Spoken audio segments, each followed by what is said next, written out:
에스골과 마음의 궁깃을 제할지니 그들이 그 궁깃을 가질지니라. 아멘. 목사님께서 말씀 전해주시겠습니다.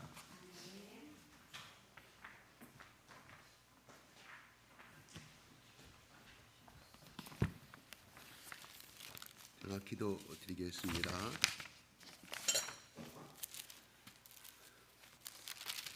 감사하신 아버지 하나님,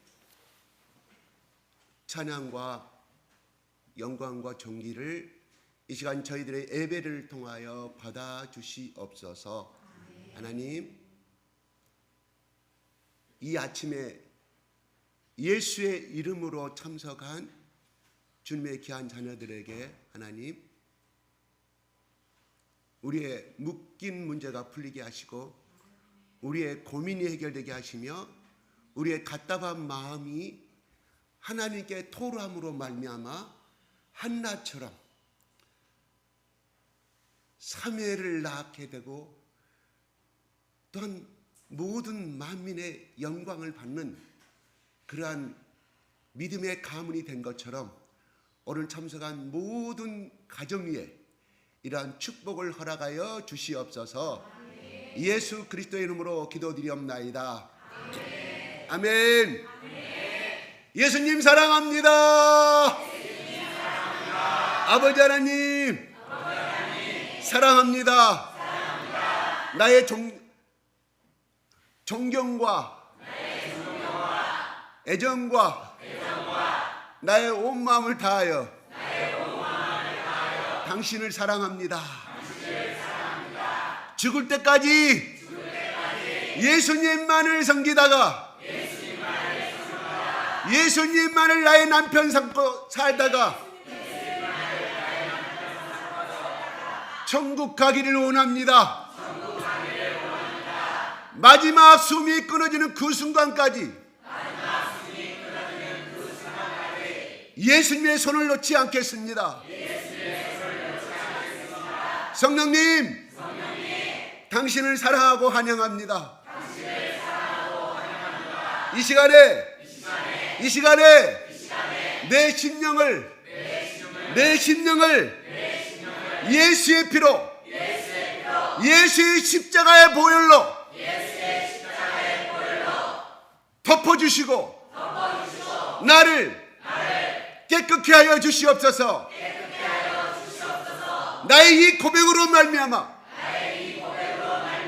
나의 모든 저주가 끝나고 나의 모든 질병과 고통이 사라지며 나의 팔자가 예수의 팔자가 되어서 하나님만을 섬기고 복되고 거룩한 하나님 자녀로서 살게 하여 주시옵소서. 그리하여 내가 죽고 하늘로 올라간 다음에 하나님의 왕이 되신 예수가 왕이 되신 천국에서 예수님처럼 모든 권세를 가지고 심판할 수 있는 영광에 이르도록 축복하여 주시옵소서. 내가 예수 이름으로 부탁합니다. 아멘. 서로 축복하겠습니다.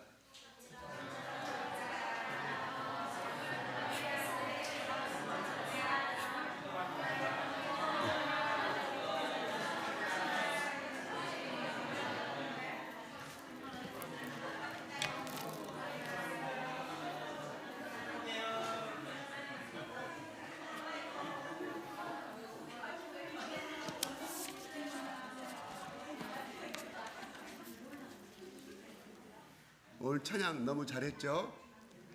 네, 찬양 너무 은혜스러웠어요. 기도를 많이 했는가 봐요. 또 찬양팀도 엄청나게 많이 기도하고 이 자리에 순위로 합니다. 예, 다 잘했습니다. 박수 한번. 그러므로 나는 예수 이름으로 그러므로 나는 예수 이름으로 부탁합니다. 오늘 찬양하신 분들, 제가 지명한 저 자리에 앉으십시오. 두 번째 자리로. 나는 한 번만 말합니다. 거절하지 않은, 그들부터 행하지 않은 절대 제가 말하지 않잖아요. 본을 보여주십시옵소서. 본을 보내주세요. 본을 보여주시옵소서. 다 보고 있어요. 여러분 찬양 아름답게 했으면 여러분의 예배 드리는 자세나 믿음의 행동이나 다 보고 있어요. 누가? 다 여기 앉아 계신 분들. 그래서 제가 예수 이름으로 부탁드리는 거예요. 앞에 앉자고 제가 고통 주려고 아니에요. 복 받으라고. 복 받고 잘 살아라고. 복 받고 잘 살면 내가 저기 이름이 뭐예요? 그게 함이 무슨 뜻이에요? 하나님의 마음. 예. 여러분 이 소리를 다 듣고 계시잖아요. 하나님의 마음. 듣는 그 순간에 나도 하나님 마음을 담고 살고 싶은 마음이 생기잖아요. 그래서 일부러 이름을 제가 물어본 거예요. 이름 잘 지었어요? 나는 우리 재훈 집사님한테 절대로 예전에 한 번 이야기했어. 한 번. 그래서 제가 어떻게 행동하는가 계속 보고 있었어요. 그랬더니 정기로 집사가 애로울까 봐 저렇게 앞에 다 앉아가지고 비가 오나 눈이 오나 저렇게 내가 보고 있어요. 보고 있어요. 인간 앞에 순종이라는 것이 인간 앞에 순종이 아닙니다. 내가 한 번 부탁했으면 그 사람 거절하면 그 사람 더 이상 않잖아. 제가 더 이상 말하지 않아요. 왜요? 내가 그분을 내가 정죄하는 것이 아니라 하나님의 절대적인 경외함이 없다고 저는 판단하고 싶어요. 로펠레 어머니가 로펠레한테 그랬잖아요. 예배 자리에 제일 앞에 앉아. 어머니가 자기 살아보니까 자기가 그렇게 생활을 해보니까 그게 복된 줄 알고 하나님의 기름 부으심 자기가 느꼈기 때문에 죽으면서 자기 로펠레한테 예배 자리는 제일 앞에 앉아라. 아멘.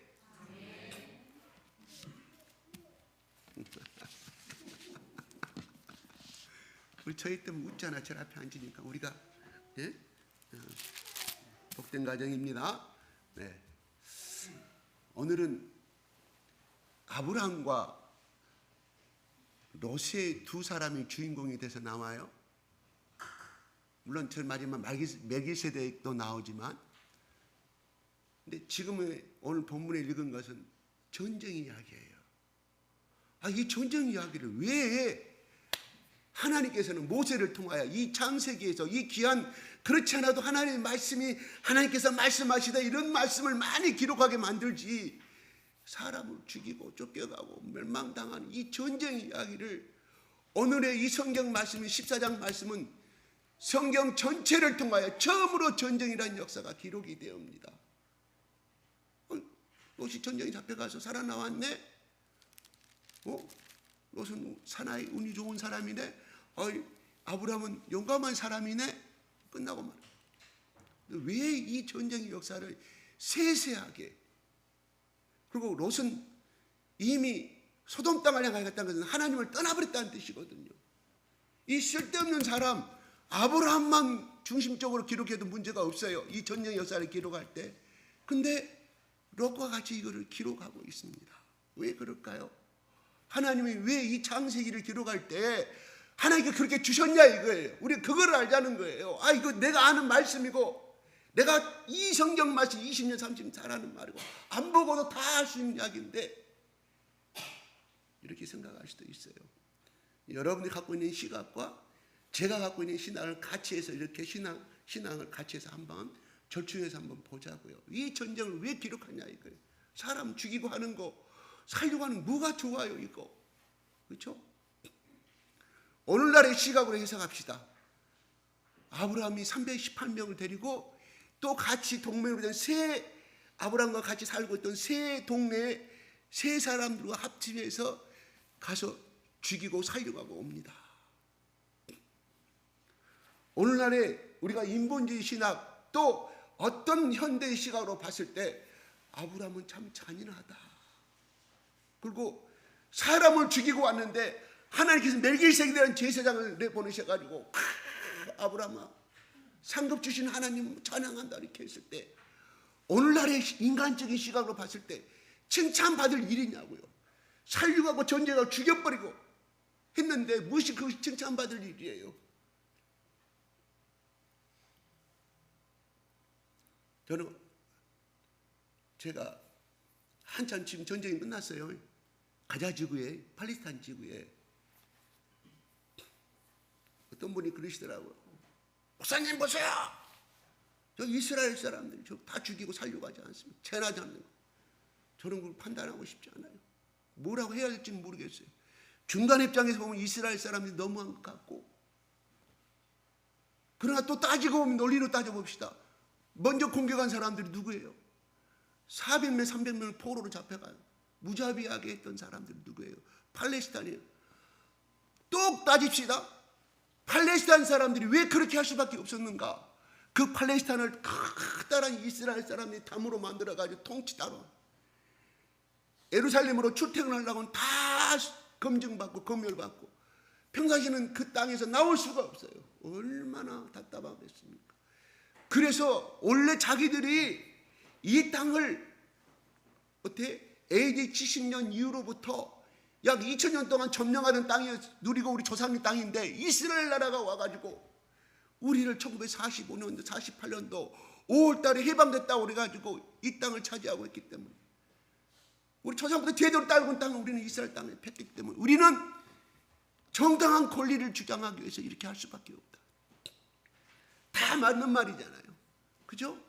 다 맞는 말이에요. 팔레스타인도 정당하게 그 권리를 갖기 위해서 어떻게 하면 우리가 식민지 30년 동안 독립운동하는 마찬가지지 않습니까? 대입을 하면 독립운동을 나쁘다는 뜻이 아니에요. 이 사람도 그런 거랑 똑같다 이런 말이에요. 근데 이스라엘에서는 야 우리 땅에 니기들이 왜 축제를 하고 있는데 우리 젊은이들 잡아가지고 인질로 잡아서 다 죽이고 이렇게 처형시키고 이게 목을 치는 거 죽여요. 그 사람들은 참 인간의 논리로서는 해결이 안 되는 거예요. 어디서 해결해야 되냐? 하나님 편에서 해결할 수밖에 없다 하는 거예요. 하나님 편에서.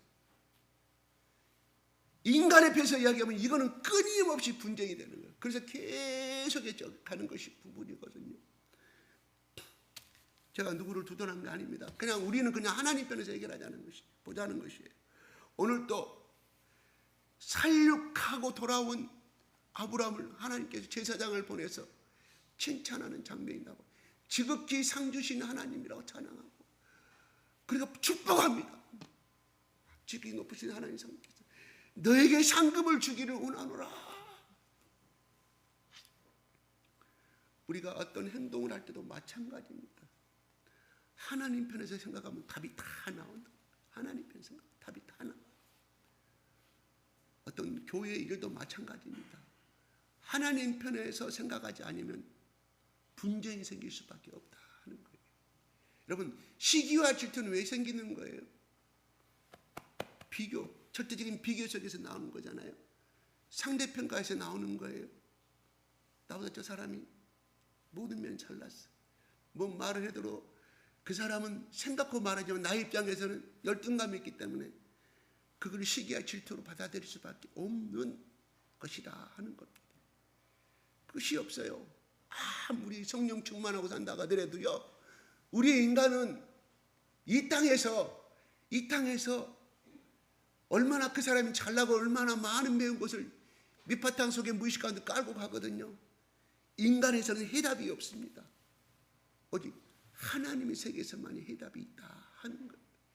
그래서 예수님이 이 땅에 오셔서 구속 사업을 하고 모든 사람들이서 영혼 구원의 사업을 할 때 잘나고 똑똑한 사람도 복음을 전했고 못 배우고 또 부정의 사람으로 취급받는 세상 유대인 사회 속에서도 취급받지 못한 하나님의 신권자인 그 유대 나라에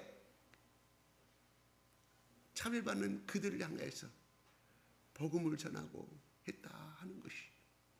예수님 눈에는 뭐예요? 창조주 아버지로서의 다 자기 자녀로 봤다. 그런데 시각이 어떤 시각이냐?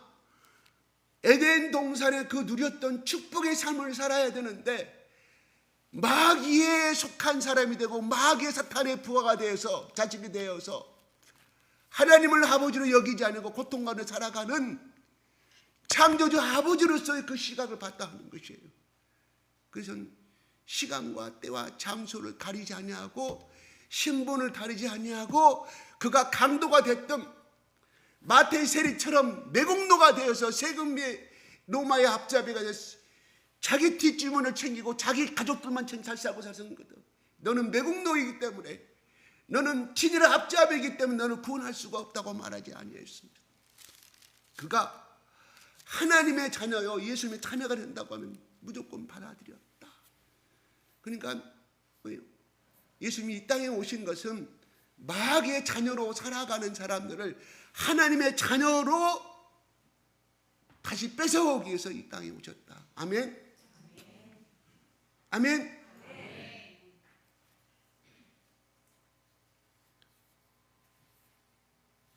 14절에 이렇게 14장 1절에 한번 볼까요? 시작.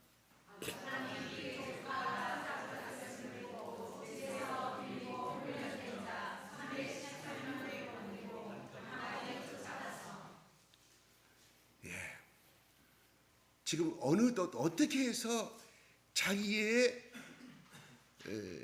군사들이 318명이 됐는지까지는 나오진 않아요. 갑자기 지금 13장 마지막 절에 상수리 숲을 이루어 거기서 여호와를 위하여 제단을 쌓았더라고 한 다음에 전쟁이 사건을 벌어지면서 어느덧 아브라함에게는 318명의 자기 가정을 지켜주는 군대가 있었다 하는 것이거든요. 어떻게 따지면 우리 백제, 신라, 고구려라고 말하지만 그러기 전에 이쪽 지방은 어디 집안이었어요? 마한이었어요. 그죠? 또 마한은 또 더 생기기 전에 또 근데 여러 가지가 나온 것이 마한 지방이 어디까지였냐? 저기 익산까지 해서 거기에 만경강이 흘러요. 부여와 이산 사이에 만경강이 흘러갑니다.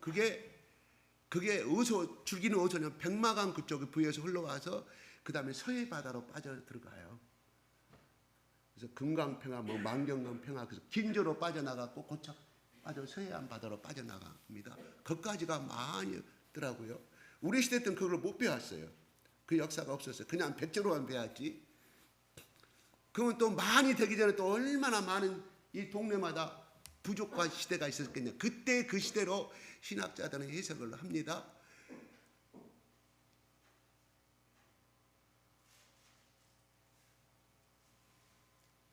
(14장 1절을) 제가 올려달라고 그러는데 좋습니다. 그러면 14장 1절부터 제가 12절까지만 간단하게 제가 설명을 할게요.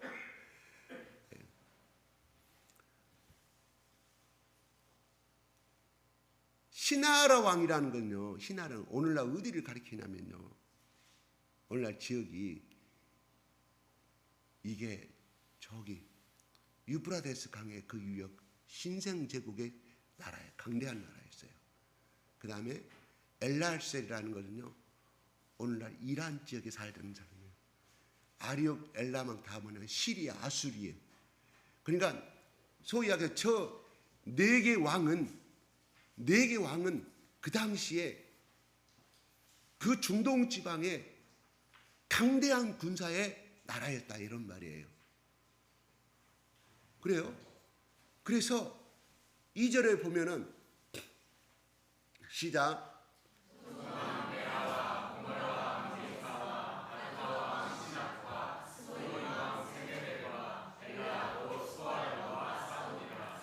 왜 싸웠냐? 그러니까 가서 소돔 나라, 소돔 그다음에 고모라 왕, 그죠? 소돔 나라가 있었어요. 고모라 왕이 있었어요. 그게 오늘날 사해바다 요르단 쪽에 사해바다 건너편 쪽에 지역을 말합니다. 그런데 이 강대국이었던 4대 왕, 4대 나라와 이 5대 나라가 옛날에 싸움을 해가지고 졌어요. 그래서 12년 동안 조공을 바친 거예요.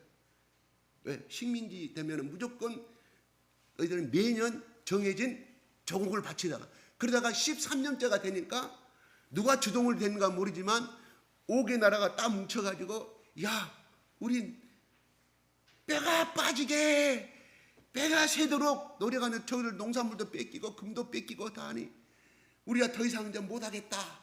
우리 이 정도면 많은 군사력을 갖고 있으니까 더 이상 조공을 바치지 말자.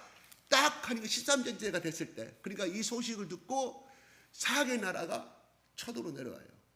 그러면 그들이 어떤 나라냐면 5절에 볼까요? 13년에 배반하니까 14년째예요.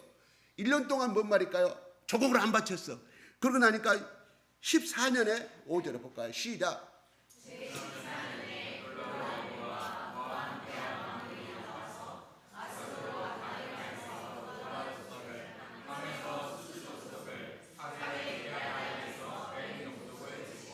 그러니까 이 네 나라가 예루살렘까지 유대 나라 이 가나안 땅까지 오면서 자기들의 걸치는 연약한 국가들은 싹 전쟁에서 죽이고 내려오는 거예요. 노량물 막 첩수하고 또 노예들도 섭취를 해가지고 군사로 자기같이 끼어들었겠죠. 여기까지 싸우러 오면서 숭숭장구가 내려와요. 이거를 왜 깔고 있어요? 이 저자가 필요가 없잖아요. 창세기 기록하는 사람이 그만큼 강대국임을 상징하고 있다 이런 말이에요. 물론 저 글자 하나에 다 뜻이 있는데 그까지 풀이하기 너무 시간이 가니까 넘어가고 6절에 시작.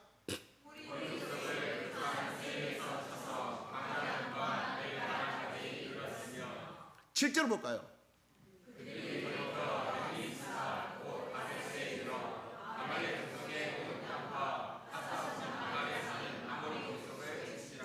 우리가 아말렉 족속은 잘 알잖아요. 출애굽을 때 야 그쪽 가운데로 통과하면 우리 국민들이 절대 피해 안 끼치니까 아말렉 족속들이 야 통과 못해. 그래가지고 출애굽 여정에서 제일 방해하는 세력들이 아말렉 족속이잖아요. 그것이 바로 아론과 훌이 모세가 이렇게 손을 들고 있으면 팔이 내려가 아론과 훌이 받쳐주고 올라가면 승리하고 내려오면 패배하고 나오잖아요. 그 아말렉 족속. 그래서 하나님이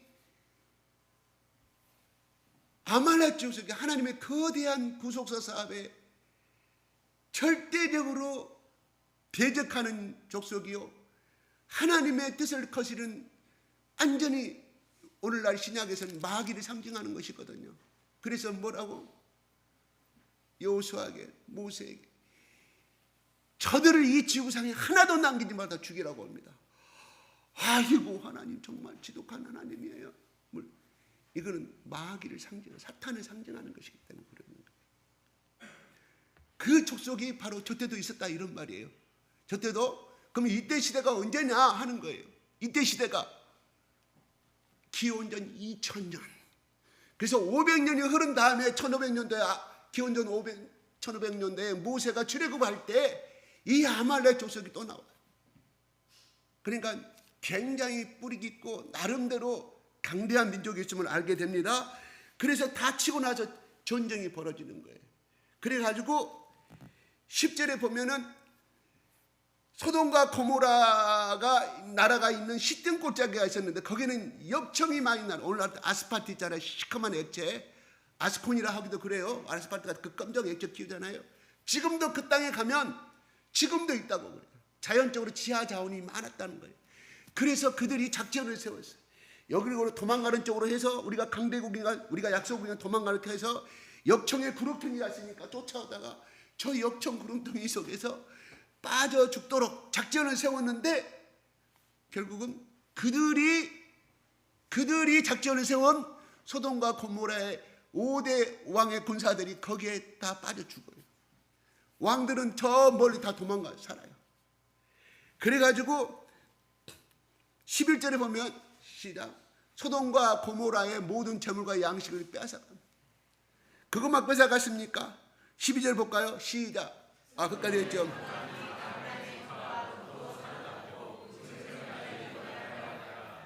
이 말은 재물과 어떤 것만 식량만 뺏어간 것이 아니라 사람까지도 뺏어갔으면 사람을 노예로 잡아갔다 이런 뜻이에요. 롯이 잡혀갔다고 하면 롯만 어떻게 잡아가겠습니까? 거기에 쓸만한, 거기 데리고 가가지고 성을 쌓고 그다음에 군사로 편입시켜서 또 다른 영토를 다른 나라를 침략하는데 군사로 삼고 노예로 삼기 위해서 수많은 사람들이 잡혀갑니다. 누구까지 나중에 뒤에 보면 부녀자까지 잡혀갑니다. 왜? 인구수를 늘려야 되니까. 근데 그 시삼 내려와서 그런 전쟁 가운데서 살아난 사람이 도망왔어요. 도망와가지고 아브라함이 사는 동네에 와서 히브리인 사람 아브라함에게 말합니다. 그냥 아브라함에게 말하지 왜 히브리 사람 아브라함에게 말하는가요? 볼까요? 히브리 사람 아브라함에게 알리니. 히브리 사람은 강을 건너온 자라는 뜻이에요. 히브리가. 그죠? 그래서 이 히브리란 단어는 언제부터 썼냐? 이때부터 첫 단어가 나와요, 성경에. 그래서 그 유명한 사도 바울이 나는 베냐민 지파지만 히브리 사람이라고 이야기해요. 무슨 말일까요? 히브리 민족의 자긍심이 엄청나게 강한 거지. 왜 그럴까요? 왜 그렇게 말했을까요? 그 땅은 가나안 땅은 농사로서의 어떤 것인지는 모르지만 이미 바벨론이란 그 땅은 측량학, 건축학, 토목학이 그리고 문명이 엄청나게 발달된 나라라고 오늘날 고고학자들이 그렇게 말하고 있습니다. 그러니까 선진국에서 온 거예요. 선진국에서. 우리 이민 가면 어디로 가요? 후진국 사람들이 미국으로 가고. 여러분 프랑스 축구 선수라든가 프랑스 선 한번 와보십시오. 다 선수들 중에 거의 80%가 다 흑인들이에요. 어디서 왔어요? 알제리, 저 아프리카에서도 밀항하고 그랬어요. 합법적인 이민을 통해서. 프랑스는 점점 이슬람화 돼가는 걸 안타깝게 바라보고 있습니다. 우리도 깨달아야죠. 왜요? 여기에서 외국인 노동자들로 왔던 지금 엄청나게 왔잖아요. 저 우즈베키스탄, 저쪽에 아프리카도 마찬가지. 이 이슬람 사람들이 이 노동자들이 단체로 뭉쳐가지고 프랑카드를 들고 저기 안산에서 시위를 했었습니다. 엄청나게. 굉장히 우리가 경각심을 가져야 돼요. 왜요? 이슬람의 작전이 뭐냐? 약할 때까지는 대항하지 말자. 우리가 힘이 강해질 때까지는 대항하지 말자. 그래서 그들이 기하급수적으로 불어났을 때 그 나라의 주축 세력으로 등장합니다. 그래서 오늘날 저기 보십시오. 저기 영국에 이번에 총리된 사람 누구예요? 인도 출신 이민 2세대예요.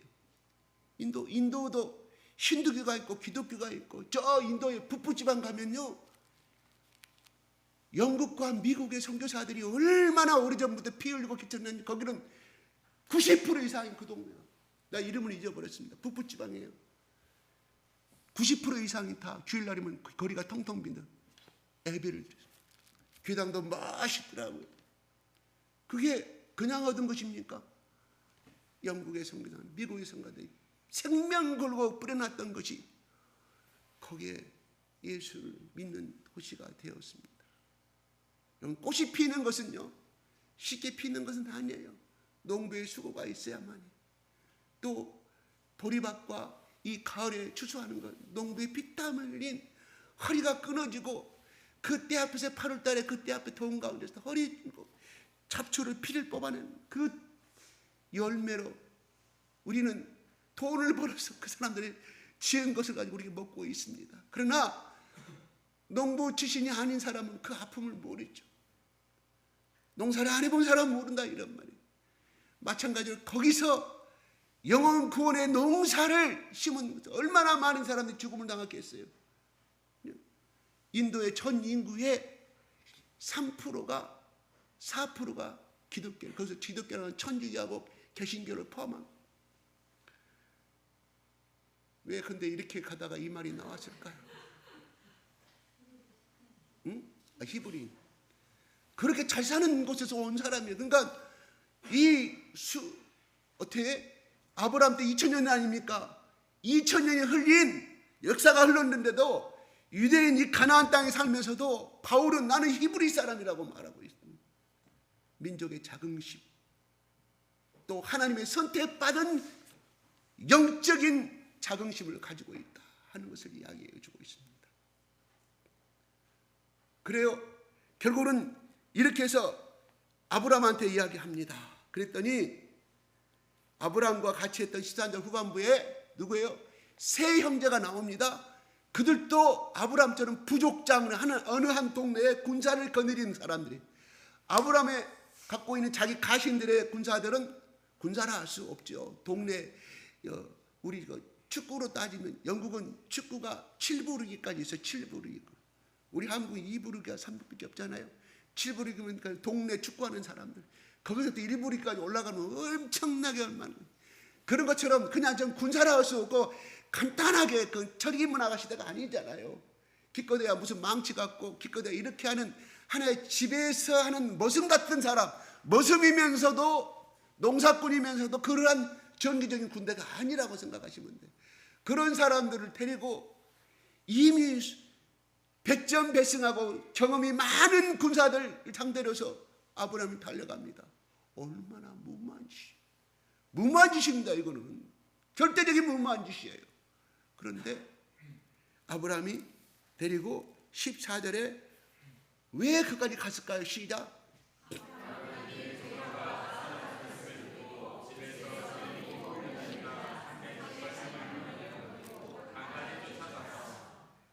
예, 15절에 그 가신들이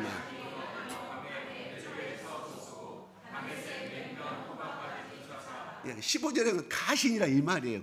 집에서 그냥 동네 축구하는 것처럼, 우리 어릴 때 칼싸움하는 것처럼 그런 군사도 아닌 그냥 그런 자기 일꾼들이 갔다 이런 뜻이에요. 어디까지? 다메섹까지. 다메섹 오늘날 시리아를 이야기합니다. 쫓아갑니다. 근데 어떻게 언제 갔다고? 밤에 그들을 쳐부셨다고 그랬어요. 아브라함이 참 머리가 좋은 사람이에요. 자기 롯은 뭐예요? 자기 자신과 같은 아들이었거든요. 앞뒤 안 가리고 즉시 행하고 밤에 찾아라. 왜? 그들은 지금 많은 아내자와 부녀자와 많은 재물을 당취해서 지금 자기 고향의 나라로 가고 있어요. 복귀하고 있단 말이에요. 복귀하고 있을 때 그들은 어땠을까요? 술 먹고 막, 그때 당시 술이 있었으니까 강평하고 잠을 퍼자고 있을 때 가서 쳐들어가서, 만약에 낮에 정기적으로 치렀으면 질 수밖에 없죠. 당연히 질 수. 밤에 그들이 술에 골아다 떨어져 있을 때 승리하고 돌아옵니다. 15절 볼까요? 16절 볼까요? 시작.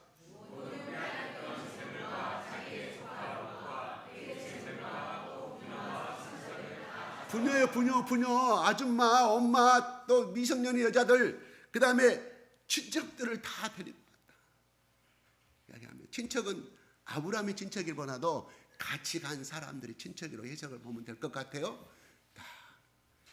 우리 여기서 지금 1절부터 16절까지 같이 말씀을 한번 해석을 같이 해볼까요?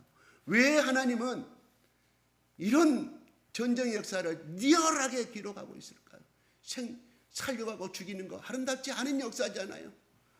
어떻게 보면 성경을 모르는 사람, 하나님 모르는 사람, 하나님은 전쟁에서 살인하기를 좋아하시는 하나님이네. 살인하지 말라고 그랬는데 어찌하여 쉽게 맹약했는데 하나님이 이렇게 말씀하시죠. 중요한 교훈이 있다 하는 것이에요. 아브라함은 하나님이 계신 가나안 땅에, 그러나 거기는 롯이 선택한 소돔 땅은 에덴 동산 갔었더라, 애국 같았더라, 물이 풍 불고 농사하고 목축하는데 진짜 금상천하의 A급 땅이었다 이런 말이에요. 소돔은 그거를 선택하였습니다. 그래서 소돔의 생활이 어떻게 아브라함이 롯이 거기서 생활했는지 성경은 나오지 않는데 갑자기 전쟁의 포로로 그래서 멸망당하고 자기 부인도 뺏기고 가족들과 헤어짐을 당한 이러한 비참한 가운데 역사를 기록하고 있다. 그런데 그냥 농사 짓기도 만만치 않고 그냥 비천한 땅 가나안 땅에서 있었던 아브라함이 그를 구하고 승리하는 장면을 기록하고 있습니다. 여러분, 제가 지난주도 말했지만 인간의 눈과 하나님의 눈은 다릅니다. 인간의 눈은 반드시 보이는 것에 추종하게 되어 있습니다. 보이는 것을 따라가게 되어 있습니다. 내가 롯이어도 그 땅을 선택할 수밖에 없지요. 그런데 성경의 저자는 하나님이 거기가 죄악의 땅이었더라. 그러면서 앞으로 심판할 것을 13장은 기록하고 있습니다.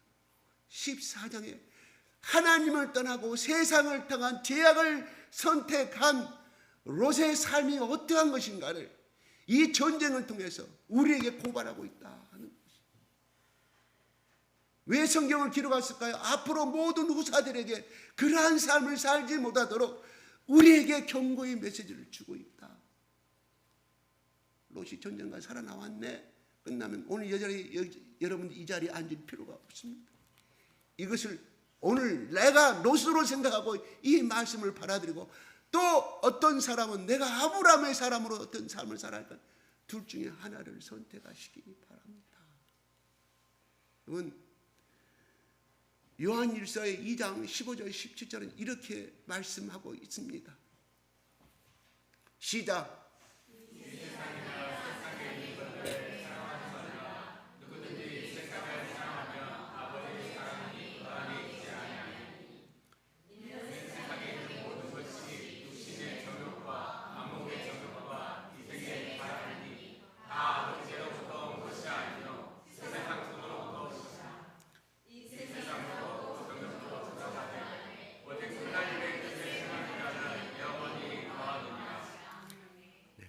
세상을 살아가면 아버지의 사랑이 그 속에 있지 않단 말은 뭔 말일까요?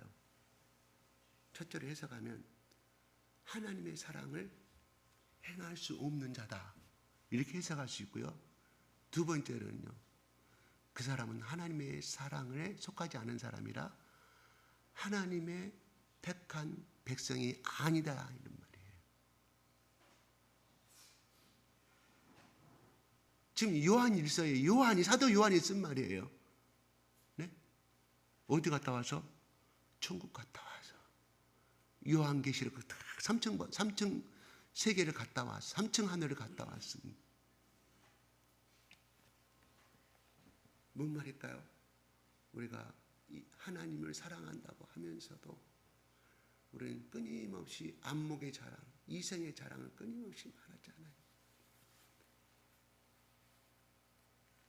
그 믿음이 좋고 그렇게 말씀을 잘 가르치고 배우면 가르치고 소감 발표하는 그 선배들을 만났는데 요즘 하나님의 역사가 어떻고 구원의 역사가 어떻고 1:1 역사가 나는 그렇게 어떻게 일어나는 나는 배우고 싶었는데 누구 아들 알지? 왜 알아요? 치대 갔어, 약대 갔어 그 이야기를. 내가 정말로 위대하게 생각된 선배들 겁나게 이쪽 말로 내 고향 말로 겁나게 실망하고 왔어요. 뭔 말일까요? 그렇게 아침에도 나가서 그 나이에 70이 넘은 나이에도 가서 캠퍼스 개척한다고 찌라시 돌리고 1:1 안내 말씀 드리던 사람이에요. 나는 당연히 지금까지 내가 가르쳤던 학생들의 양이 어떻게 변화됐고 어떤 역사를 이루고 있고 그가 어느 저 아프리카 땅에 저 이슬람 땅에 어떠한 수고를 하고 나는 그런 걸 듣고 싶었거든요. 실망을 안고 왔다 이런 씁쓸한 마음을 갖고 왔다 이런 이생의 자랑이 아니잖아요. 그게 다 누구 자랑? 다 자기 집안의 자랑. 이 땅에 썩어 없어질 것의 자랑이다. 물론 그렇게 가야게 공부 열심히 해서 그것이 잘못됐다는 뜻은 아니에요. 제가 이런 쓸쓸한 마음을 갖고 돌아온 적이 있었습니다. 속에 있지 않는다. 다 아버지께로 뭐라고? 아버지께로 온 것이. 인생 살면 80세 살다가 다 죽습니다. 오늘 아브라함은 이렇게 롯은 이생의 자랑, 한목의 자랑에서 이 땅에 잘 사는 거 롯을 쫓아갔어요. 아니 롯은요 아브라함한테만 부르심, 아브라함은 하나님께 부르심 받았기 때문에 그런 것이고 롯은 아닙니다.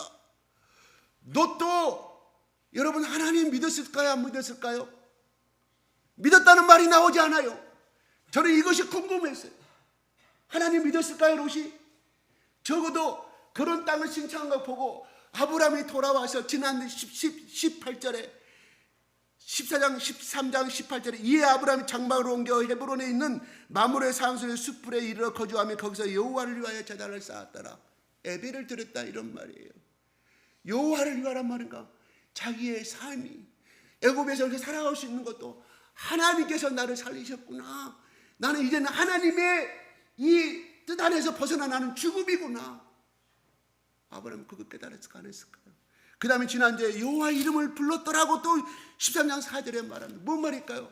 하나님, 내가 이 땅에 오기 전에 하나님 나에게 말씀하셨던 믿음의 조상, 복의 통로, 너를 통하여 티끌같이 수많은 민족을 이룰 것이며 너로 인한 모든 민족을 복을 받을 것이라. 그 말을 했을 때 이 땅에 잘 사는 것만 아브라함이 생각했을까요? 아닙니다. 나의 후손 가운데 하나님이 유대한 사람을 내보내서 그 후손을 통하여서 하나님께서 온 만민이 복을 이루셨다는 그 하나님의 뜻을 아브라함은 받아들였다. 그 증거가 무엇인지 아십니까? 여러분, 하나님께서 이삭을 바치라고 했을 때 그 말씀을 듣고 바로 그날 저녁에 받았겠죠. 보통 잠자는 중에 받았니 기도하는 모르지만 그 다음날 아침 일찍이 일어나, 성경은 그렇게 말하고 있습니다. 아침에 일찍이 일어나. 아침에 일찍이. 왜 성경은 그렇게 말씀하고 있냐? 그 다음날 아브라함이 하나님의 말씀에 순종하여서 어떻게 갔다가 말도 충분히 되는데 아침에 일찍 일어나. 아브라함의 절대적인 순종을 이야기하는, 하나님의 말씀을 따라가는 것을 이야기하는 거예요. 장작도 어떻게 그 모리아산 가서 장작 만들 수 있잖아요. 아들을 죽여갖고 거기다가 태워서 죽이는데, 제사를 지내는데, 그런데 이미 그 전날 땔감을 다 준비해서 거기 같이 데려가는 낙인가 손진 잘 모르겠습니다. 거기다 안장을 싣고 종 2명을 데리고 가요. 토탈 4사람이죠. 아브람, 롯, 종 2사람. 이미 아브라함은 출발 전부터 이미 이삭을 다 이미 죽여버린 거예요. 못 버릴까요? 내가 너로 인하여 내 씨에서 태어난 자만 네 후손을 삼은다고 말씀하였기 때문에 아브라함은 이삭을 죽여도 이 이삭을 살리까는 부활의 신앙이 있었다 하는 것이에요. 왜요? 하나님께 그렇게 말씀하셨고 지금까지 이삭이 바치라는 그때까지 하나님이 내가 어려울 때마다 하나님께 나타나서 구원해 주고 보호해 주신, 그래서 하나하나 그 체험을 통해서 12장 2절 3절의 말씀이 결단코 이루어지는 걸 그는 믿었다 하는 것이. 여러분, 아브라함 믿음이 조상이 되기까지 보통 믿음이 아니에요. 행하는 것은 아무것도 아니었죠. 자기 아내를 갖다가 동생으로 팔아먹고 부를 이뤘던 아브라함, 우리보다 더 못한 사람이에요. 제일 못한 사람인데 그 가정을 겪으면서 하나님이 말씀했던 것을 생각해요. 다시 되새김하고 맞구나. 그래서 그 결정체가 묶은 다음에 모리아산에서 칼을 들려 생각하는 것을 보게 됩니다. 하나님이 그때다 보고 네가 나를 사랑하는 것이라, 이미 아브라함이 어떻게 거기까지 오기에 하나님께서 계속 지켜보고 계셨다 하는 것이. 땔감도 준비하고 아침 일찍이 출발. 우리에게도 이런 순종이 필요한 줄 아십니다. 아브라함이 이삭을 죽일 때 그가 갈 때 3일 동안 얼마나 번민했겠어요. 얼마나. 왜 하필이면 하나님 그것도 그냥 준 거야. 25년 만에 얻은 아들을 갖다가 이제는 또, 그때는 이삭이 18세 정도 되지 않았을까, 학자들은 그렇게 해석을 해요. 싸우면 누가 이길까요? 싸우면 누가 이겨요? 그러면 17세라고 가정했는데 117세 아닌 노인 아닙니까? 이삭이 이길 수 있죠. 근데 이삭은 아브라함이 헌대로 순한 어린 양처럼 잠잠않고 예수님, 이사야서 53장의 4절 5절 6절처럼 도살장에 끌려가는 그 소처럼 아무 반항도 하지 않냐고. 아버지 왜 이러십니까? 아버지 왜 이러십니까? 하는 대목도 나오지 않아요. 이삭은 아버지가 행한 대로 그대로 따라한다. 이삭의 위대한 점이 그거예요. 그래서 아브라함이 죽은 다음에 이삭이 그거를 혈통을 이어가잖아요. 그 축복을 이어져가잖아요. 여러분, 축복은요, 내가 말씀으로 알고 말씀으로 그냥 아는 것으로만 축복이 임하는 것이 아니라 그것이 나에게 도움이 되고 손해가 되고 내 가정에 어떤 문제가 된다 할지라도 아픔을 감당하고 하는 것이 바로 우리가 하나님 나라를 찾아가는 여정의 삶인 줄로 믿으시기 바랍니다. 내가 이러니까 나 교회 안 나와버려. 이 교회 아니면 내가 없는 줄 알아. 우리는 인간이라 그런 생각 가질 수 있어요. 기분 나쁘면. 그러나 그것이 계속해서 쌓이면요, 그 쌓이면 내 고백과 내 생각을 통해서 누가 들어가? 더 큰 유다 속에 들어가는 예수님을 팔아먹는 그 영이 들어가요. 우리의 생각을 통해서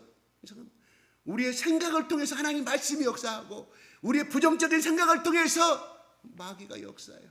항상 그래서 우리는 마귀와 성령의 싸움, 너희들은 혈과 육의 싸움이 아니라 종중 권세 잡은 자들과 이 마귀의 싸움을 알지 못하느냐고 말씀합니다.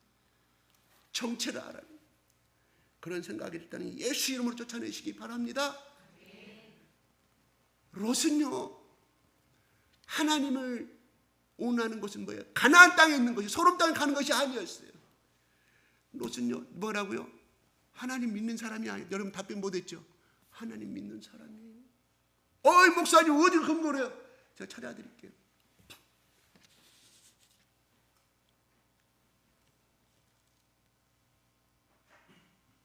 베드로후서 2장 6절 7절 한번 올려주십시오. 베드로후서 2장 6절에 7절. 예, 시작.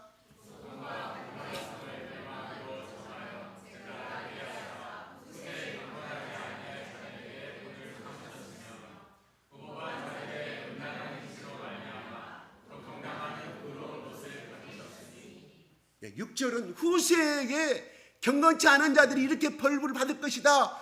너희들이 이런 삶을 살면 안 된다 하기 위해서 소돔과 고모라를 멸망시켰다고 하나님은 말씀합니다. 그런데 7절 다시 한번, 고통당하는 무고한 자들의 음란한 행실로 말미암아, 롯이 저거를 했다는 말이 아니에요.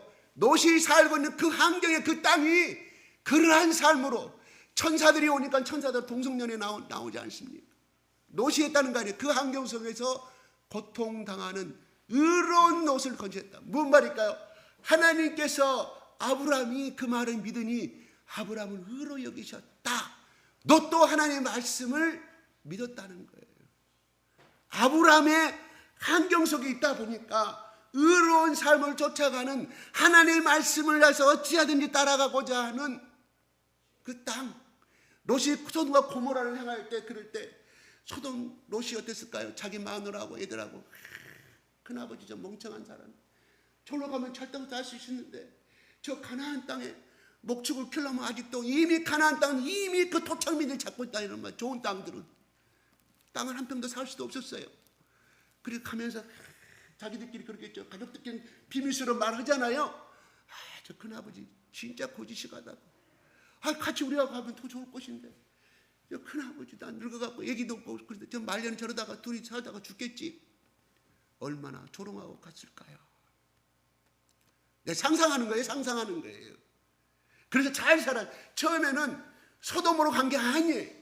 거기에 가까운 지역으로 가다가 계속해서 그 다음에 창세기 19장에 이렇게 나와요. 롯이 소돔성 안에 앉아 있을 때 천사가 나오더라고 나와요. 뭔 말이야? 소돔성 안에 있었다는 말은 이미 그 소돔성 안에 소돔성에 앉아 있었다는 건 뭔 말이냐? 그는 이미 소돔성 안에 공동체적인 삶 속에서 재판을 할 수 있는 그 위치까지 올라갔다는 말이에요. 나름대로 부자가 되고 돈을 많이 벌었어요. 소와 양도 많고 소돔 원주민들이 무시할 수 없는 거대한 갑부가 되었음을 이야기하는 거예요. 그런데 그 땅은 어떤 땅이었나? 하나님이 심판하기로 한 땅. 그 땅에 롯은 선택하였을 때 결국은 빼앗긴 거. 그렇게 그동안 이론 몇 년이 지났는지 모르죠. 롯하고 소돔 아브라함하고 수십 년이 흘렀는지 모르지만 싹 잠 못 자고 양들 키우고 돌봤던 그 양 다 뺏기고 소도 뺏기고 집도 뺏기고 거기에 또 뭐 금부치도 있었겠죠. 다 뺏기고 비참한 삶으로 돌아가게 된 것을 바라보게 됩니다. 롯이 의로운 사람이었다니까요. 이것은 무엇을 의미하냐면 하나님이 롯아, 네가 아브라함하고 같이 살할 때는 나의 하나님 내 세례관에서 너의 큰아버지 봐라. 너 그런 어려움 당하니? 너를 오히려 끄집어 와서 너를 살리셨지 않느냐. 소돔에게 롯에게 가르쳐주는 1차의 경고였습니다. 또 아브라함에게는 네가 내 말에 쫓아서 내 뜻에 내가 기쁘게 하는 삶을 네가 추구해서 이 가나안 땅에 있을 때 네가 복받는 인생이 되었구나. 아브라함의 그 롯의 슬픔의 사건을 통해서 또한 쫓아가서 그 강대국을 4대 강대국을 쳐부수고 승리의 모든 노량물을 가져온 그 아브라함은 어땠을까요? 하나님은 나의 편이구나. 내가 하나님만 붙잡고 있으면 나는 결코 실패하지 않는 인생이 되는구나. 좌절 가운데 낭만 가운데 있다 할지라도 하나님은 나에게 복 주시는 하나님을 제멸지 않겠어. 하나님이 약속한 대로 이루시는 하나님을 아브라함 느꼈을 거라. 이런 말이에요. 거꾸로 롯은 큰아버지처럼 내가 하나님 말씀 붙들고 있었는데 이게 낭패구나. 여기서 롯은 깨달았어야 돼요. 근데 깨달았던 장면이 나오지 아니합니다. 결국은 소돔과 고모라가 유황불못에 있었을 때, 심판받을 때 자기 부인은 소금기둥이 되고 비참한 인생을 목숨을 걸지 않아요? 그런데 이 족속들이 어디 족속이냐? 모압 족속이에요. 모압 족속에 오늘날 요단강 건너편 오늘날 요르단 모압 족속이 있다가 나중에 전쟁에 의해서 이름도 없이 사라져버려요. 누가? 롯의 후손들이 멸망을 당했음을 성경은 열왕기사를 통해서 우리에게 구약을 통해서 말씀해 주고 있습니다. 그러나 아브라함은 우리도 알다시피 그 예수 그리스도를 탄생시키는 그 말씀 안에서 그 믿음의 삶으로 살았을 때 아브라함이 전쟁에 도전하는 것도 믿음으로 도전하였죠. 왜 아브라함이 318명의 이 자기 가신들을 키울 때 왜 그들의 정보가 없었을까요? 다 있었겠죠. 믿음으로 도전하였어요. 이것은 영적으로 말해서 우리가 마귀와 이 사탄의 싸움에 대해서 우리가 영적인 말씀의 투구와 말씀의 갑옷을 입고 우리가 도전해야 함을 알 수가 있습니다. 말씀을 읽기만 하면 지식으로 끝나지만 그 말씀을 가지고 기도로 도전하고 또 그 위에서 그 말씀대로 살지 못한 것을 고백하고 도로하고 또 기도로 도전하게 되면 다윗처럼 골리앗 장군이 너는 막대기 썩은 막대기로 나를 대적하느냐. 다윗이 이야기합니다. 너는 하나님을 조롱하는 내가 하나님의 여호와의 이름으로 너에게 대적하노라 하였을 때 물떨매를 돌려서 딱 놓으니까 돌이 날아가서 갑옷과 갑옷의 그 사이에 이마가 그 갑옷을 그 당시에 갑옷의 유물들을 고고학자들이 조사를 했는데 여기에 딱 공간이 있었대. 여기 급소를 때려. 그러면 다윗이 이 물매를 가죽에다 딱 입어서 돌을 딱 집어넣어 여기다 집어넣어 우리 새총 같은 것처럼 여기 돌려서 딱 가죽만 놔두고 딱 한 손 돌이 날아가는 회전력에 의해서 어떻게 그 멀리 몇 미터인지 모르겠죠. 그걸 정확히 맞출 수가 있었느냐. 하나님의 이름으로 싸울 때 하나님께서 다윗의 손을 잡으시고 하나님께 그 돌에 날아가는 물리학적인 것을 거역시킴으로만 하나님의 뜻에서 골리앗을 정확하게 그 약점을 깨뜨려서 승리하는 모습을 우리는 너무나 잘 알고 있습니다. 여러분, 현재 내가 연약하고 현재는 어떻게 하고 세상 바라볼 수도 있고 그렇습니다. 오늘 이야기합니다. 끝까지 하나님 붙들고 가는 사람은 승리할 수밖에 없음을 오히려 하나님의 아브라함 같은 그 복을 롯의 죽음의 가운데 있는 사람을 생명을 살리는 것을 우리에게 증거해 주고 있습니다. 여러분, 어떠한 삶을 살기를 원하실까? 우리가 힘들어도, 또한 우리에게 어떤 문제가 생기면 그건 하나님께 주시는 경고입니다. 경고예요. 진짜로 내가 예수 이름으로 부탁합니다. 인간에게는 나올 곳이 없다니까요. 여러분, 동창회 모임, 친척들 모임, 그들도 친척을 통해서, 내 친구를 전락을 통해서 뭔가 도움을 얻으려고 오는 거예요. 거기 10명이 10명, 20명. 혹시나 내가 하는 사람이 도움이 될까봐. 그런데요, 그런 모임이 계속 가지면 친척도 마찬가지예요.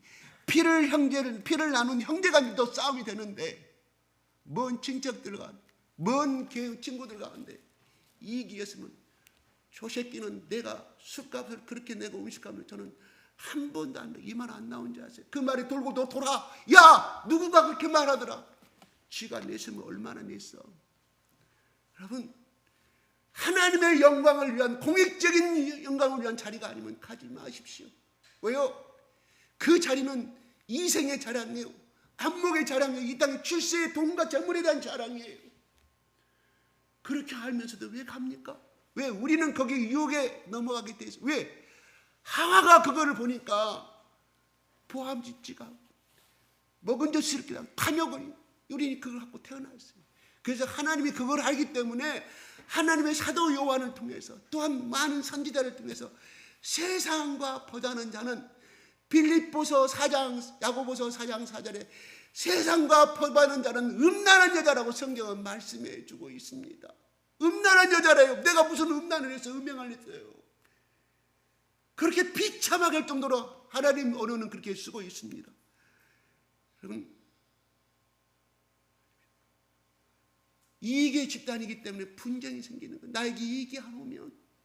그러나 우리 예수 믿는 집단은 아브라함이 롯을 보내서 얼마나 시름에 잠겨 있으면 해가 질 때 자기 사랑하는, 나중에 노년에 이제 얼마 남지 않다고 생각해.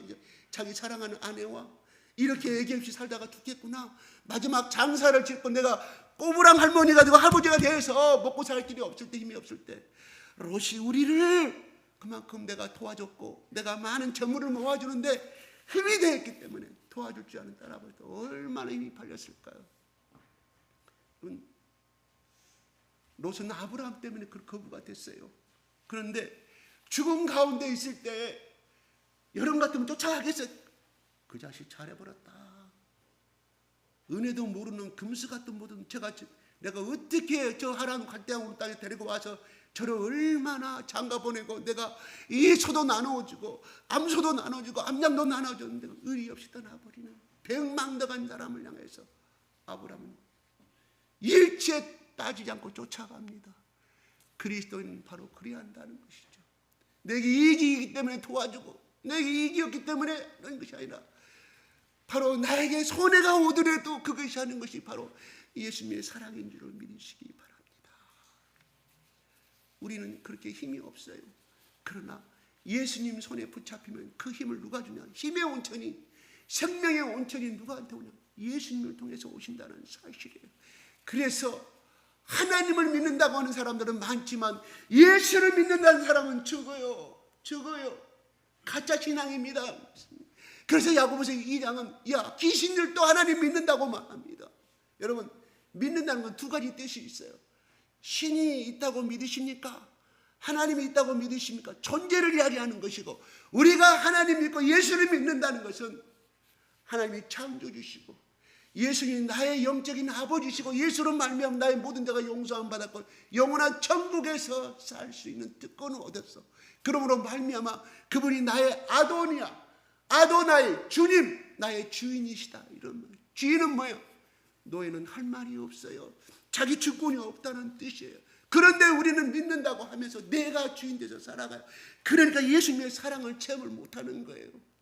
하나님의 사랑을 체험, 말씀에 따라서 아브라함처럼 이것이 손해가 되고, 여러분 아브라함이 안 갔으면 손해 안 나잖아요. 승리했기 때문에 이익을 얻은 것이지만 출발하면 어떻게 될까? 아브라함 목숨도 보장 못하잖아요. 아브라함은 자기를 통하여 수많은 민족을 이루고 믿었기 때문에 하나님께서 내 생명을 지켜주시라는 그 믿음 갖고 도전한 거라, 이런 말이에요. 믿음은요 손해와 이익을 따지지 않는 것이 믿음인 거예요. 왜? 아직 현실이 아니기 때문에, 아직 나타난 결과물이 아니기 때문에. 그렇잖아요. 여러분, 우리는 하나님께서 롯의 인생과 하나님이 끝까지 붙들은 아브라함의 인생을 대비시키면서 하나님께서 아브라함 믿음이 얼마나 훌륭한 믿음인가를 멜기세덱에 대한 제사장을 통하여서 지극히 높으신 하나님께 너에게 복상급 주시기를 원하노라 축복을 받아요. 얼마나 아브라함이 위로를 받았겠습니까? 다시는 그들이 보복해서 죽이러 오지 않을까? 아브라함이 인간인데 그 말이면서 그 믿음으로 도전했지만 엘리야가 850 들려서 다 죽이고서 했지만 이세벨 여왕이 죽이는 포고물을 수배령을 내렸을 때 저 어디까지? 저 호렙산 오늘날 시내산까지 엄청난 속도로 도망갑니다. 타국으로 도망갔다 이런 말. 타국으로.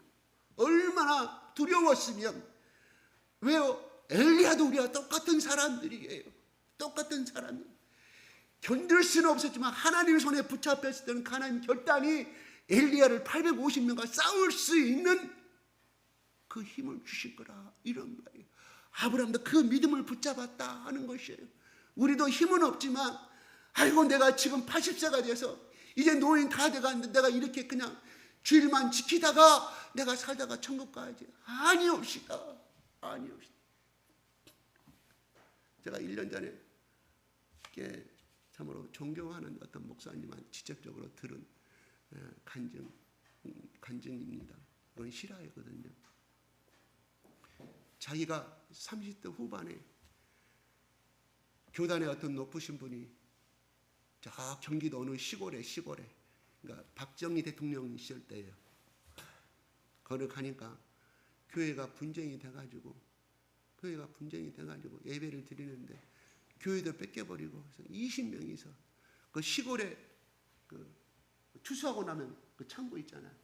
거기서 차가운 시멘트 바닥에서 예배를 드리고 있더래요. 그래서 이 목사님이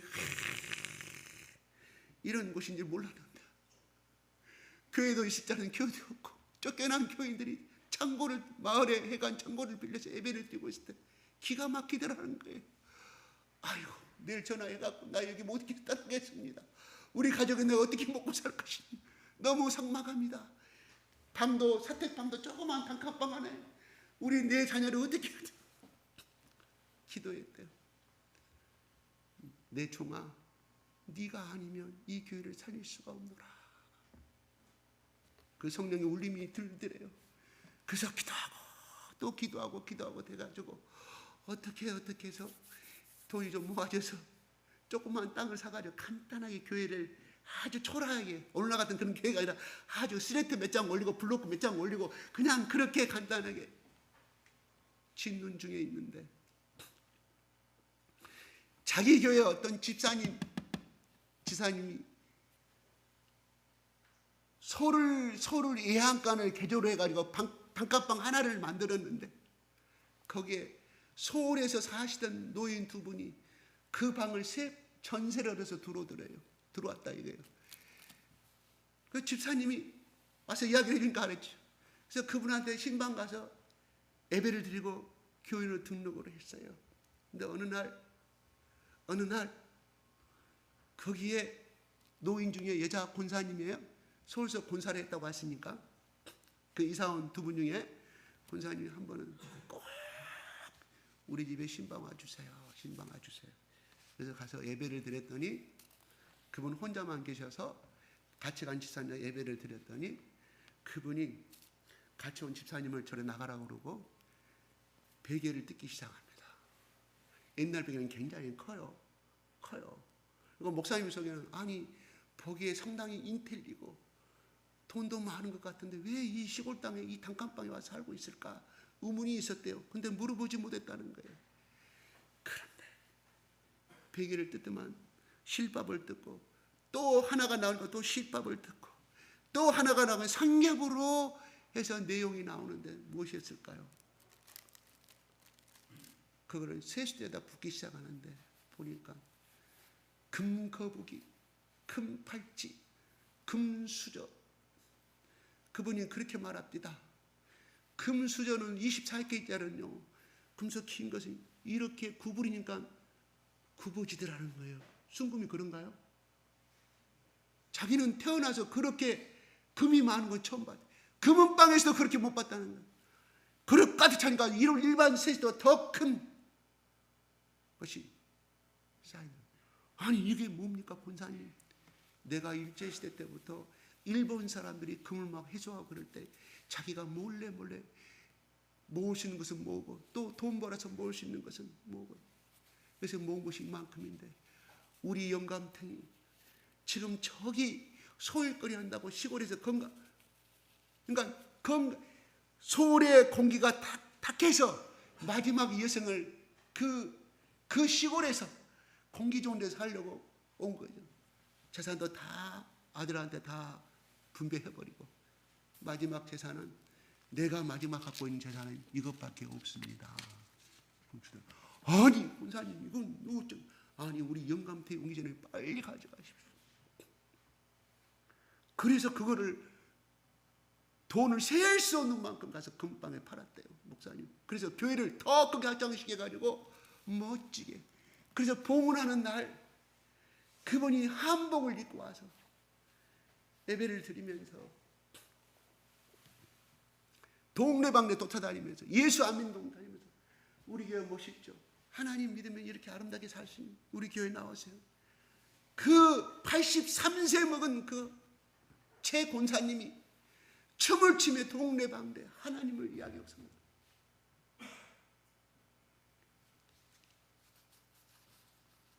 나중에 들어보니 아니 권사님 이거를 가서 노후에 준비하시고 이렇게 하고 있으면 어떻게 합니까? 저야 좋지만 그 교회가 목사님 교회 다니고 그 사람도 목사님 청년되면 떠나야 되잖아요. 일부는 가지고 계시 아니에요. 나는 얼마나 복 있는 사람인지는 모릅니다. 무슨 복? 나는 학교 교단에 있었고 내 남편은 공무원이어서 가지고 지금까지 현직에 있을 때 8번 이사를 다녔대요. 8번. 근데 그 직장을 그러면 좀 맞지 않잖아요. 이렇게 공무원들 인사 발령이 많잖아요. 그런 직책이었는가 봐요. 그래서 한가운데 중간 지점에다가 집을 얻고 살았다는 거예요. 이게 이사를 8번 했다는 거잖아요. 그때마다 가까운 교회에 갔는데 그때마다 다 교회를 건축하더라는 거예요. 그때마다 자기 월급 털어서 드렸고 또 드렸고. 그런 이렇게 지금까지 8번, 오늘이 지금 마지막 이 여성을 보내려고 편안히 왔는데 이 9번째도 이 계집종이 천안 계집종이 이런 축복을 주셨다고 하나님께 이때 쓰시려고 이 시골에 쓰시려고 기쁨으로 찬양을 하더라는 거예요. 봉헌날 그렇게 하거나 봉헌 다음날 목사님이 능력 있는 사람은 서울에서 오란 데가 많았어요. 비록 시골에서 목회를 하지만 몰고 쭉 하는데 하나님이 성령이 말씀하여 최권사 집에 가거라. 아니 나 지금 출발해야 서울에 내가 몇 시부터 내가 부흥회를 할 수가 있는. 그때는 부흥회가 많지 않았잖아요. 박정희 대통령 시절이니까. 가야 되는 난 못 갑니다. 하나님 나라를 신방원 내가 내려와서 갈 수 있잖아요. 내가 하나님 나라 의를 먼저 구하는 거예요. 내가 복음 전에 약속이 다 성도들이 기다리고 있는데 이거는 한 달 전부터 예약된 거예요. 나 가야겠습니다. 그런데 몸이 막 불덩이가 임하고 어떻게 해나갈 수 없는 상황까지 운전해 나갈 수 없는 상황까지 이르더라는 거예요. 내 종아 가거라. 운전할 수 없이 시동 꺼져버려. 그래서 예 알겠습니다. 시킨 대로 하겠습니다. 이게 성령의 사람들이 이야기예요. 돌려서 갔더니 자기 교회 장로님이 최권사님의 임종 예배를 드리고 있더라는 거예요. 봉헌 예배 드린 그 다음날이. 그동안에 내일 곧 숨이 죽어가고 있었는데 장로님이 임종 예배를 하늘 가는 밝은 길이 불렀겠죠. 그런데 목사님 문 열고 들어가요. 권사님 그러니까 그 기력이 없던 그 권사님이 벌떡올떡이처럼 일어나더만은 이 계집종에 통하여서 하나님께서 나의 헌물을 받으셔서 내가 이 마지막까지 내가 죽는 이 마지막까지 내가 하나님의 교회를 짓는 나를 쓰신 것은 감사합니다. 그러면서 그 힘이 없던 곧 죽어가는 그 사람이 일어나가지고 벽을 보면서 목사님 저기 천사가 보이지 않습니까? 저기 지금 저 예수님이 보이지 않습니까? 그 벽을 향해 자기 눈에는 아무것도 장로 눈에 보이지 않는데 저기 보이지 않습니까? 나는 보이는데 저 12 진주문이 성경 요한계시록에 나온 12 진주문이 보입니다. 그러면서 다시 눕더만 목사님의 손을 꽉 잡고, 목사님 내가 마지막인 저는 목사님의 손을 잡고 죽을 수 있으면 영광입니다. 영광입니다. 그래서 숨을 거두더라 하는 것이에요. 그 다음날 조문객들이 오는데 생전 처음 보는 비싼 애제차들이 다가오고 뭐 달아오고 다 오더라는 거예요. 그 다음에 그 최권사님의 친척들 여동생 언니들이 바라보고 그랬더니 알고 보니까 여러분 옛날에 서울대 교수였고 한글학자 최연배 박사님 아세요? 우리나라의 한글에 종족을 큰 종족의 그런 최연배 박사님의 딸이 이 사람입니다. 이 최권사님 남편은 누구냐? 그 당시에 박정희 대통령 지킬 때 차관까지 올라간 사람. 전국에서 오는데 비카비카 깨라깨나 한 사람들이 다 오더라고요. 그러면서 그 딸이 최권사님의 딸이 와갖고 목사님 너무너무 감사해요. 우리 엄마가 천국 갈 때 마지막 인정을 때 목사님이 손을 잡고 죽었으니 얼마나 영광인지 모릅니다. 자기는 그때 목사 천연명이었기 때문에 목사라는 직분이 그렇게 위대한지 몰랐다는 거예요. 그러면서 친척들이 그렇게 거절을 해도 앞주머니 뒷주머니 교회까지 쫓아가가지고 살해를 하더라는 거예요. 자기가 지금까지 그런 살해를 1푼도 겨루지 않는데 그런 살해를 지금까지 받아본 적이 없다는, 지금까지도 목회를 40년 하고 하고 있는데 이런 간증을 합니다. 여러분 우리가 현실생활은 참 고달픈 걸 말아요. 몸은 아프고 기도도 안 들어지지 뭐 하는지. 생명 걸면 왜 안 들어질까요? 목숨 걸고 하면 안 들어, 왜 하나님께서 안 들어줄까요? 아브라함도 개떡같이 자기 마누라 팔아먹었는데 얼마나 컸지만 롯도 얼마나 괘씸한 자인가. 하나님이 아브라함을 통해서 복의 통로라 롯을 구해주잖아요. 여러분 사람을 사게 되도 복의 통로가 흘러간 사람하고 만나십시오. 잘 안되고 못되고 달려간 사람 붙잡아야 썩은 동아줄이에요. 생명을 하나님의 축복의 줄을 받으시기 바랍니다. 그 사람이 하나님께서 축복해 주실 줄로 믿습니다. 여러분 잘 알지 않아요? 저 사람이 나에게 뭔 도움이 될 줄 알고 만나고 이렇게 했는데 결국은 내 뒤통수 주고 배신치고 큰 사업에 뒷돈을 빼가는 여러분 손해만 받지 않아요? 예수님 쫓아가십시다. 그래서 우리가 죽는 그 순간까지도 예수님을 찬양하고 가시기 바랍니다. 그 최엠배 박사님 장로였다는 거예요. 다 온 가족이 믿는. 여러분 우리도 이렇게 예수 한번 믿어보십시다. 멋지게. 여러분한테 내가 우리 교회에 빚 있다고 여러분한테 제가 헌금 많이 하라고 말한 적이 한 번이라도 있었습니까? 1%도 없었습니다. 1원도 없었습니다. 근데 하나님이 우리에게 여러분의 마음을 축복해 주셔서 빚을 다 갚게 만듭니다. 어떤 목사님 자기 식구가 다 5남매래. 딸만 5명이래. 헌금 없다고 10개의 교회에서 지원을 받고 있다가 우리 교회도 지원해 주라고 이야기합니다. 목사님 그렇게 해주고 싶은데 나는 실권이 없어요. 우리 운영위에 있는 사람들이 동의를 해줘야 하지 저는 마음대로 없어요. 미안합니다. 나는 오늘 이 모임도 내 돈 가지고 가져왔어요. 목사님 부부가 둘이니까 헌거 가지고 마음대로 쓰시겠지만 또 정부에서 보조금 주지 않습니까? 5명에 대한 보조금 생활지금 나와요. 내가 전국을 찔렀어요. 정 필요하면 기도하고 나서 사모님도 알바 가시고 목사님도 알바하세요. 나한테 화를 냅디다. 내 간증을 얘기했어요. 돈 벌게 가는 것이 아니라 일터 사역자로 하면 되지 않습니까?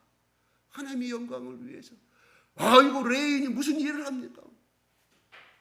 큰 상처를 입었어요. 큰 상처를 입었어요. 여러분, 하나님은요, 울며 씨를 뿌리러 간 자는 기쁨으로 걷는다고 말씀하셨거든요. 현실의 우리들의 삶이 나같이는 비참한 사람 없다고 생각할 수 있어요. 아닙니다. 더 가난한 사람 너무너무 많이 있어요. 근데 우리는 자꾸 마귀가 시킵니다. 너 예수 믿어 나같이 비참한 사람이 있냐? 아니오시다. 그래도 아무리 목사 주가가 이 복지구가 잘 돼가지고 정부에서 생활하신 최소한의 복지 혜택을 주잖아요. 그 사람이 빚쟁이라 할지라도 채권 압류당할지라도 그 사람이 한 달 벌 수 있는 돈은 압류 못하게끔 되어 있지 않습니까? 그 사람이 또 그 사람의 월세금과 보증금은 채권자가 못 뺏어가도록 법으로 보장하고 있습니다. 우리나라가 얼마나 좋은 나라. 옛날은 아니었잖아요. 다 뺏겨서 우리 생각하면 이것도 하나님 믿고 우리 조상들이 예수 열심히 믿고 여의도 광장에서 예수 열심히 부르짖고 그 혜택이 오늘날 정치가들을 통해서 우리 국민들의 지혜를 주셔서 결국 저 강대국과 싸워서 이길 수 있는 복지국가로 행함을 바라보게 됩니다. 나는 가장 불쌍한 자다고 할 때 인간에게 토로하지 마십시오. 상처받아요. 나는 상처받으려고 전화했는데 그런 소리 하지 마세요. 믿음 없는 소리하고 있어요. 상처받습니다. 하나님께 토로하세요. 그래서 제가 여기 오면 대화 나누지 말고 무조건 오자마자 기도하자. 왜? 하나님만이 그거를 해결해 주기 때문에. 해결을 안 해줘요. 교회에서. 왜? 자기도 각자 다 살기 바쁜데 그만큼 잘 사는 사람은 그만큼 빚에 금융빚이 있는데 이자 갖고 그 학비 갚으려 하는데 어떻게 도와주는 마음이 있어요? 마음은 돈이지만 못해줘. 하나님께 엘리야가 하나님께 매달리니까 하나님이 까마귀를 보내주시잖아요. 강단에 서가지고 우리 딸이 대학 학비가 내일 모레인데 여러분 기도해 주시기 바랍니다. 우리 딸이 내일 모레 학비를 못 내면 잘라줘야 되는데 여러분 기도 부탁합니다.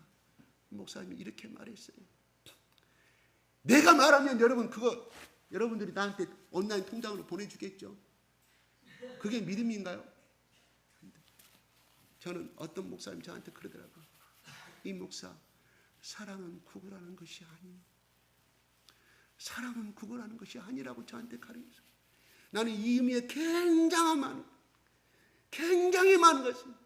정말 내가 몸이 아파서 돈을 못 벌어서 하나님께 기도하면 하나님이 기도의 사람을 통해서 고넬료가 기도하니 베드로를 불러라.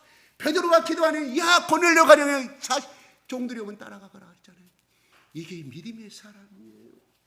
사람 바라보지 마시기 바랍니다. 하나님 바라보십시오. 아멘. 그래서 아브라함처럼 복을 나눠주고 내가 여러분들의 목숨 80평생 잡고 90평 잡았을 때 얼마 안 남았어요. 여러분 지금 60대라고 50대라고 까불지 마세요. 곧 죽어요. 곧 죽어. 하나님께 기도의 재단을 쌓으시기 바랍니다.